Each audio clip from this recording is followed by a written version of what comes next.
Hey guys, I'm Becky from BBReview, and today I will be reviewing Emerge by Tobie Easton.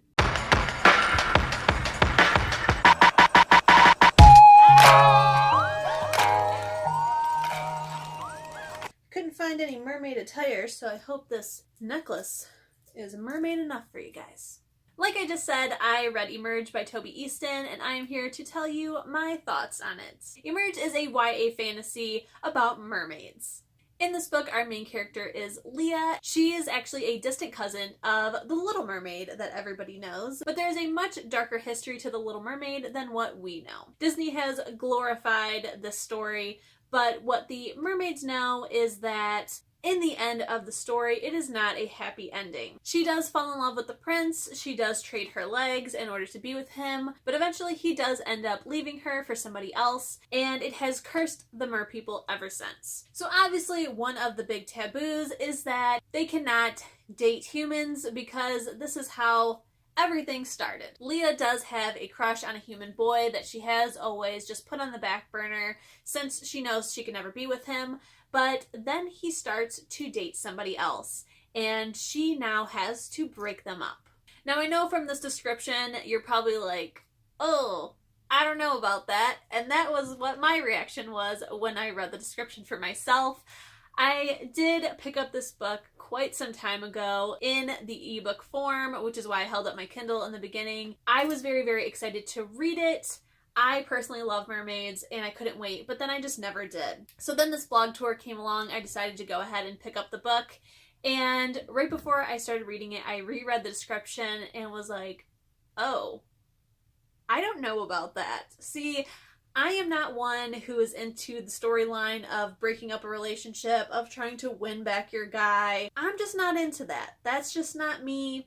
I don't like cheating. I don't like messing around with other people's relationships. No thank you. Luckily though, there's a very big and real reason on why she needs to break them up. It is to save him. He is not in a good relationship that will literally cost his life.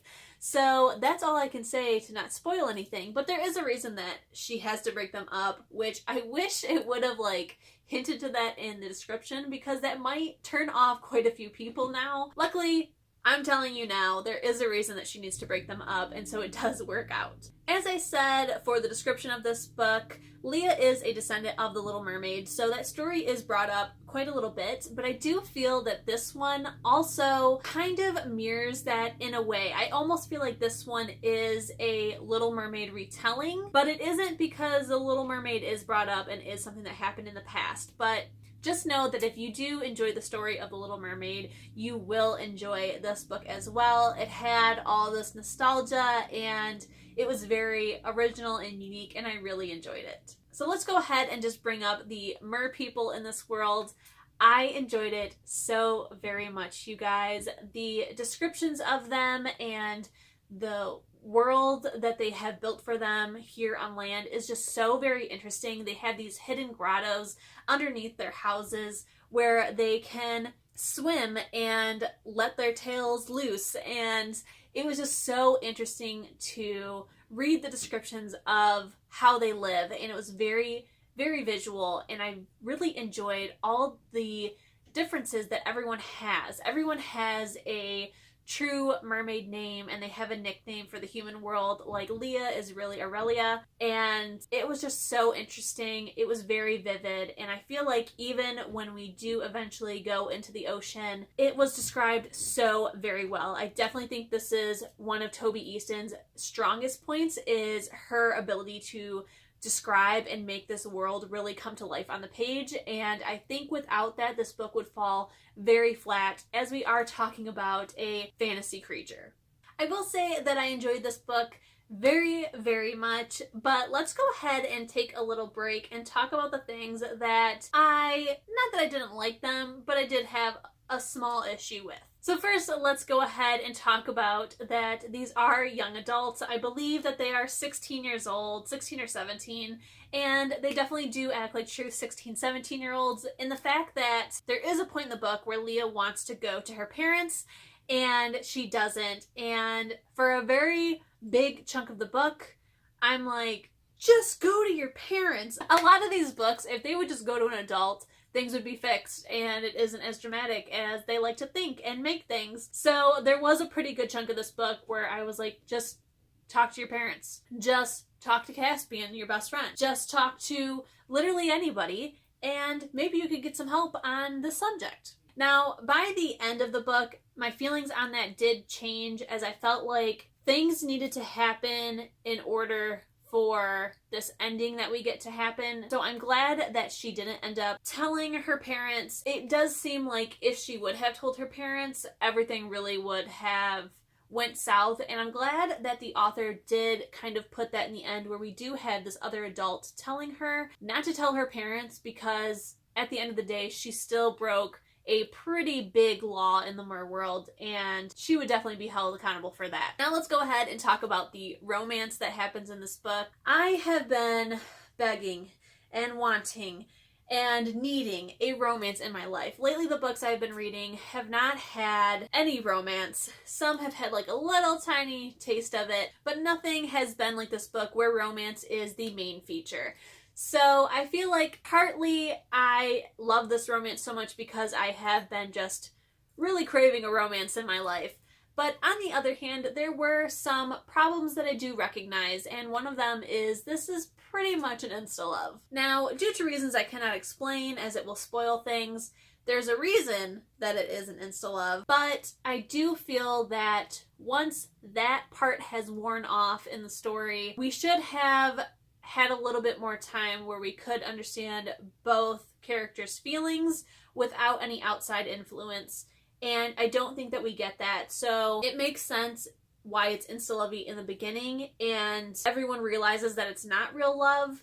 But by the end, I'm not convinced that it was real love. I do feel that it was real like. I definitely think that both of them really truly have feelings for each other. I'm just not sure, honestly, if the boy loves her, to be totally honest. I feel like we didn't have enough time to really get to the bottom of his feelings. I feel like some things could have been said, like, I've always had these feelings for you. I definitely think that it made sense why it was insta-lovey in the beginning, but it doesn't really make sense of why it was still insta-lovey by the end. So now let's go ahead and dive into this ending. Oh my god, you guys, the ending is so intense, and I could not put this book down. Once you get to the 50% mark, that is when really everything starts to just blaze ahead. And my initial idea going into reading the book for that day was I was only going to read another 25%, but I could not put this book down once I picked it up to read the second half. It was so intense. There's so much going on, and honestly, this book really did hit me in the feels. There was a point where I actually did cry. Thankfully, it wasn't due to the romance, because I feel like that's super cheesy if you cry. Sometimes I do cry at romance parts, but I don't like admitting it. But luckily, this was due to a friendship, and it just really hit me, and I definitely teared up. I definitely spilt tears. I didn't just tear up. Tears did come out of my eyes. So this book really does do a very good job at eliciting an emotional response from you, and I just really truly enjoyed it. The last 25% is really where we get into these very vivid and great descriptions of the mer world, and I just ate it up, you guys. It was so very good. So I feel like from this review, you probably can already tell what my rating is going to be. It shouldn't come as a surprise, and it is a 5 out of 5 stars. I will say that I am a little surprised that it was a 5-star. At the end, I honestly considered maybe giving it a 4-star, and that is just because this book is a little bit of an older book. I believe this one came out in 2016 or maybe 2015. It does kind of have those feelings of if it was written today, there would be some differences. It would probably be a little bit darker, maybe a little bit longer, maybe dive into some more topics, but I feel like I loved it so very much, and my initial reaction was to give it a 5-star, and I know that if I would have read this when it first came out and I first bought it, I definitely would have gave it 5 stars, and the more I think about it, the more that I did really, really love this book. As of right now, this book is part of a trilogy. Book 3 does come out this month on March 19th, and it is a perfect time for you guys to go ahead and pick this up. I, so far, am definitely interested to read Book 2. From the description that I have read, it does seem like we may get a love triangle, which I am very interested to see how it goes, because I got those vibes in the beginning of Emerge, but by the end there was no sort of love triangle going on. But the description for Book 2 does make it sound like there's going to be a love triangle, and I don't know about you guys, but I personally love love triangles. I am such a fan of love triangles, which I feel is such an unpopular opinion. It definitely has me intrigued to keep going, and I think if I do read Book 2, then I'll probably go ahead and also read Book 3, because what's another book? I might as well finish up a series. Alright guys, that is everything that I have for you. Hopefully this has inspired you to go ahead and pick up Emerge to try it out for yourselves. I really honestly think that you guys will enjoy this, especially if you do love YA romance and if you love mermaids. I think this book is the book for you. I hope you guys enjoyed this video. If you did, don't forget to hit that thumbs up button. If you loved this video, then don't forget to hit the subscription button. And if you want to be notified as soon as my videos go up on YouTube, go ahead and hit the notification bell. I'll see you in my next one. Bye!